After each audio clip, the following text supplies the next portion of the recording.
I just want you guys to know that Erica is personally blaming me right now for not eating lunch, but it was really important to get this message out to you guys. So we're going to get it done and she can eat later. Hopefully my stomach won't be growling through this podcast because some of us did not get to have lunch. But you're right. This is an important message. So let's get to it. Let's get to it. This is actually a serious message. And I was kind of resistant to do it because I don't want to be challenged back against it. And you're like, oh, heck no, we're totally doing it. Friends, what we're doing today is the podcast we're bringing today is when the medical professionals get it wrong. And this happens so often. You actually had your own experience with this happening. We have seen it multiple times. And so let's get into it. It is not uncommon for us to come upon a grieving experience, especially have our first grieving experience. And literally, the first thing we want to do is reach out to our medical professionals, our doctors, the people we trust, the people we know are going to heal us. And I have to tell you this is that when Austin died, our father was elderly. He had a heart condition. And the first thing I did was call his doctor. And honestly, I'm thinking about it now, Erica, how lame that was. Like, what was she going to do? Give him a pill and make this go away? Yeah, that's what people hope. You hope that they have something, that there's a grief pill that you can take. Because when you are in it and you're feeling it, the emotions and the sadness are so overwhelming, you feel like you physically cannot handle it. So that's why you are urged to call your medical professional, because it just doesn't seem humanly possible that your heart can withstand so much pain. Exactly. And I think that that's what I thought. I thought that he was going to be in so much pain that, and also I think I was concerned about his heart and maybe it causing other issues, right? And so she ended up writing a prescription for Ativan, and he took one through the whole thing. He didn't even want it. And within himself, he knew he needed to go through this, and he'd been through enough grieving experiences to know. I think that also when I think back to that time, because I remember making that call, I thought, losing a child is going to be so much worse than any other grief you've ever experienced. And so you're going to need the pill for this. That's literally what I thought. So I'm being honest with that. Right. Now, I have a question for you. I thought that for him, I literally thought I should call his doctor because he's going to need help. I didn't think it for me. I didn't think I need to call my doctor because I'm going to need help. I did not think that for me at any moment. Did you go to the doctor? Because I don't remember. Not after Austin died. No. I did not. I didn't think about going to see my doctor either. And back then, the health insurance I had, it was like, it's same as our dad's, that you don't really get the same doctor. So it was like, it was a gamble, so that thought didn't even creep into my mind. But after Donovan died, my blood pressure went up so high that I made an appointment with our general practitioner. And up until that point, I had only seen him once for the flu. And so here I am coming back. So he really doesn't know me on that deep level like we do now. I mean, he's been my doctor ever since, and I adore him. But he started crying. He got emotional. The nurse came in the room and was like, "What's going on?" She's like, "'Cause he's crying." And I was very touched by that. It was like almost like I couldn't feel the full weight of it because of everything that I was going through, but I was very touched by the fact that he was so moved by our experience and hearing that this is now our second son. And my blood pressure, he understood immediately, how dangerous it was for me to have my blood pressure that high, but he was emotionally moved. Like that touched me. And ever since then, I mean, he walks on water for Lewis and I, for both of us. I mean, he's just amazing. Now, he gave you a prescription. I'm going to say this for Xanax. He gave you a prescription for Xanax. And you also, just like Daddy, didn't want to take it, but you had the prescription in case you needed it. Yes, it was my much needed security blanket. And same as our dad, I took it once and I was like, ugh. I didn't like the numbness that it brought. I didn't like the complete detachment from any emotion. It was just like you're just already in a grief fog, but the medication puts you in a like another level of that. And I didn't like that. Erica, didn't he also give you a form to fill out, like the degrees of your grief? Am I confusing this with No, another so appointment? that's the next year for my physical when I went back. And I honestly didn't ask. So when Donovan died, I was 42. I didn't ask if it was because of the age, like you're in your 40s, if they do this like depression screening. It was a depression screening. Or was it the situation? I never asked. But he gave me this form and all the questions were like about depression and rating. And I was like, what is this? Because I was like, I don't have depression. I was grieving, which that's to me where the medical community gets it wrong. Because we even had we've had multiple people reach out to us over the years and say, my doctor wants to put me on an antidepressant. Should I take it? Grief is not depression. If you did not have a depression diagnosis or a mood or anxiety diagnosis prior to your trauma, I don't understand why they feel that you would have it now just because you've experienced a significant grieving event. Okay, so disclaimer, we can't tell you whether to take the medication or not. We're not doctors. I'm not doing saying the that, but disclaimer. I'm just saying Let me that do the disclaimer. Okay, that's number like, one. I just have to. I feel like had I filled out the questionnaire, I would have ended up on some antidepressants if I didn't have the grief knowledge that I have. Exactly. I agree with you. I want to go there a little bit deeper, but I had to put the disclaimer in there. So yeah, had you filled out the form, he'd have been like, oh man, she's crazy. We got to get her on some pills. Here's the other thing. I'm just going to take it from the medical professional's point of view. They probably think they should be writing a prescription because you came to them for the pain. Right. You know what I mean? Like Tony was sick the other day and he's having some issues with his heart and they sent him to a pulmonologist. The pulmonologist was like, yeah, no, your lungs look good, but here's an inhaler. So he comes back, he's like, he gave me this. I was like, for what? Like he felt like, well, since you came, let me give you a prize. Here's your lovely parting gift. Lovely parting gift. And we actually went back today and he's like, hey, is the inhaler working? He's like, yeah, I used it 2 or 3 times. It did nothing. So I'm not using it anymore. He goes, well, it was a try. So it's sort of the same thing when you go in with the doctor. They probably feel like, I would imagine some of them are like, let me help her in some way. How can I help her in some way? You and I both know we've been in multiple support groups where there's women asking for, hey, does anybody have any Xanax I can get? Can I borrow some of your Xanax? Can I have some of your Xanax? Or what doctor is prescribing? Yes. Yeah, who's prescribing? Like we've been in so many grief support groups, we see women asking for that all the time. It is a true problem that can happen from a grieving experience that you step into your doctor's office. I'm making the scenario up, but he feels like he should write something. You feel like he should write something. And he writes the script. And the next thing you know, you're using the Xanax to manage your grief and hear us out. The reason that this all makes sense is because we think that grief is a medical condition. Mm-hmm. We think that grief is a medical condition that should be handled. And something that needs to be fixed, like immediately. You know what I'm saying? Like, here, take this grief pill and you'll feel better about yourself and go on with your life. And, you know, it'll be sunshine and rainbows. That's not it at all. You have to feel the feelings, which we've talked about this in multiple podcasts.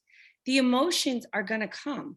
So fighting them or taking a pill to numb them, or not even taking a pill, numbing them yourselves with recreational drugs or alcohol or food, none of those things are going to stop the feelings from coming. They're still going to show up. You're just delaying the inevitable. 100%. So let's clear this part up. Grief is an emotional experience which takes place in our heart. Grief is all of the things we wish were better, different, or more when it comes to our loved one. Grief is something that we experience in our heart, not in our brain. No other part of our body is experiencing it but our heart. And there's no pill to fix this. There's no CAT scan, no X-ray, no EKG, no tests that the doctor can do to make this pain go away. The only thing you can do is go through it. Mm-hmm. You've got to go through it little bits at a time and go after the pain that's in your heart. you and I have heard horror stories about what grievers have been told when um, from their medical professionals, from their therapists, from their psychologists or psychiatrists. I mean, recently we had a client tell us that her therapist told her she wasn't praying enough, and that's why she was grieving. I can't even imagine. I can't, It blew I our just, minds. I don't even know what I would say in that moment. Like the audacity of someone, first of all, we don't bring religion into our program because we don't know Right. where someone is on their spiritual journey. So, Yeah. what if that person wasn't even a faith based person and you're blaming their grief on the fact that they're not saying enough prayers? Like, how dare you? That's so disrespectful. It's sad that we're not educated in the way of grief. And we, you and I are trying to make through this podcast our mission to get the messages out there. It's really sad that people in these professions are not trying to find ways to educate themselves on grief. Because even if I was getting a divorce and my grief was strong, if a therapist said that to me, I would be offended. 100%. Oh, you want to, like, I think I would just want to take his or her eyes out. Like, oh Yeah. my gosh, are you kidding me? Not only that, you are broken, your heart's broken, and then that's the advice you're giving back. We have actually worked with a lot of grievers that do therapy and our program at the same time, which we think is amazing. But how many times have we heard, and I'm not just patting us on the back here, that I'm with my therapist and she just doesn't get it. She's not getting what I'm saying. Or I go in with her and I'm sitting with her and we end up talking about how bad she's doing. Well, and I mean, recently we've heard two stories. One was they talked about pets and animals and the therapist's neighbors in the building that she was renting space from. Like, what a waste of a session. You know, Yeah. and what happens is because the griever doesn't know any better or any different, they think it's part of the process. Like, this doesn't feel right, but I don't want to challenge it because I don't know. I've never been grieving before. Maybe she's going to get me to this promised land eventually, and this is the way. Friends, Yeah. it's not the way.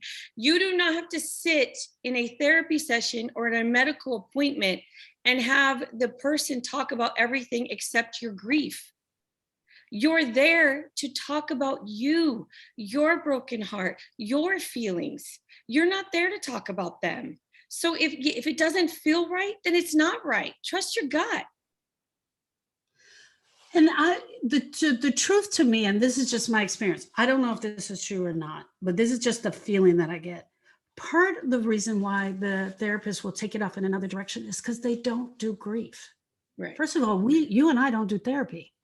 Right. Don't come to us for therapy, but we can help you through the grieving. So do you, talk therapy is great, especially in the beginning, because the griever needs to hear themselves say, he died, she died, they're not coming back. They need to hear themselves say that out loud. So talk therapy in the beginning. We take the talk therapy and we mix it with some action steps, and that's how we help them through.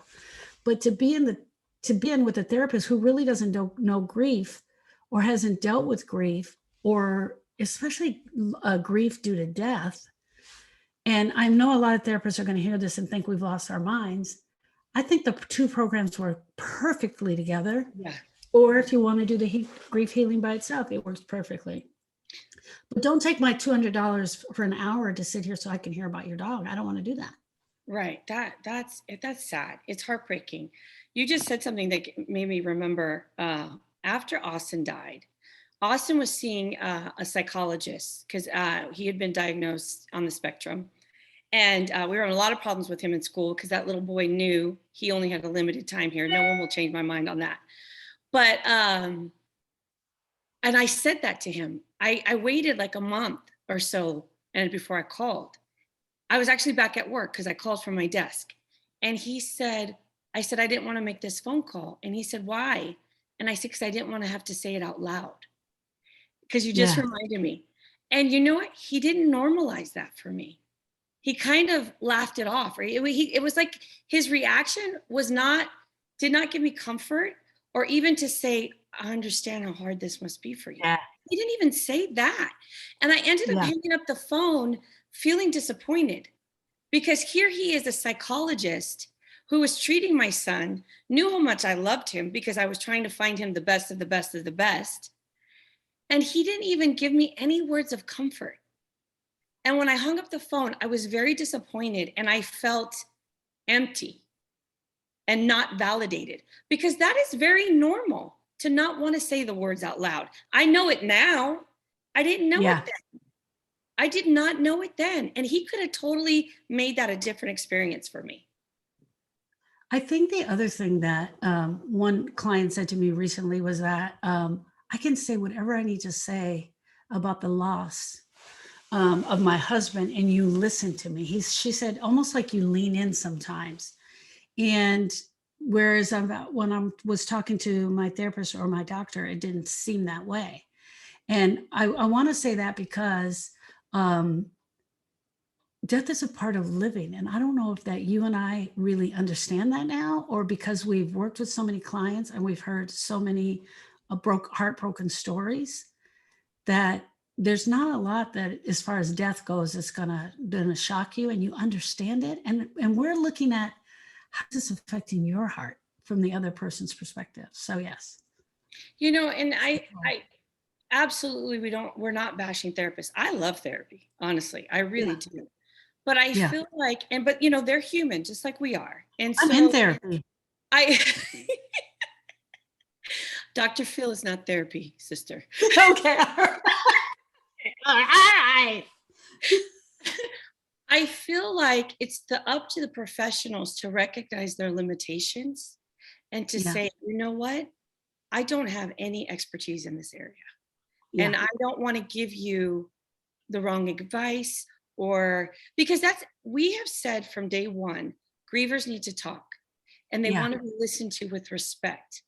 They have to have a safe space. Just like, I'm speaking to the grievers specifically now. Just like when we're telling you, when you're in the community and you start talking to someone and you see them tense up and their eyes glaze over, that's not a safe space. Read those cues in your therapy as well. If you're getting that from your therapist, that's not a safe space. Go find someone else. Do you see that fly flying around my head? Yes, I see the fly. Is it bothering you? I'm sorry. I'm trying to keep a straight face. It's on your hat. It loves your hat. I'm sorry. That was really funny. No, but anyway, safe space. Even in therapy, it should be a safe space. The therapist, even if it's not their expertise, should make you feel comfortable talking about your loved one.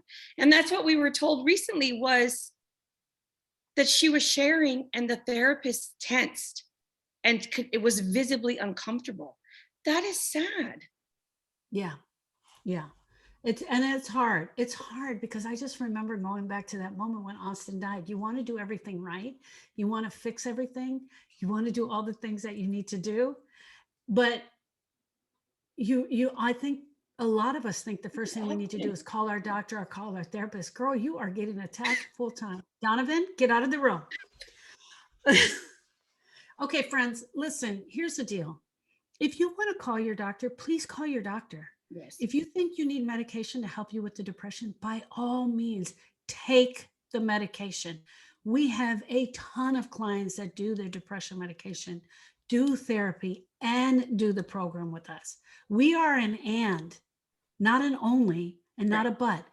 Our program can be an and. It adds beautifully with any of those things you want to do.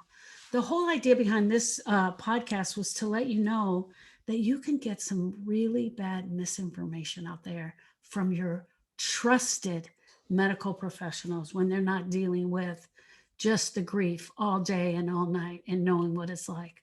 We love you guys, and we know that you can live your best life if you go after this. You do not have to be in this pain. And that we want you to be respected, and we want you to be in a safe and comforting environment. So please trust your gut. because you guys will know if it doesn't feel right. We hope you find healing, and it's definitely, like she said, it's an end. There's so many ways to get the help. The fly's still there, but I'll talk to you on the next podcast. Bye, friends.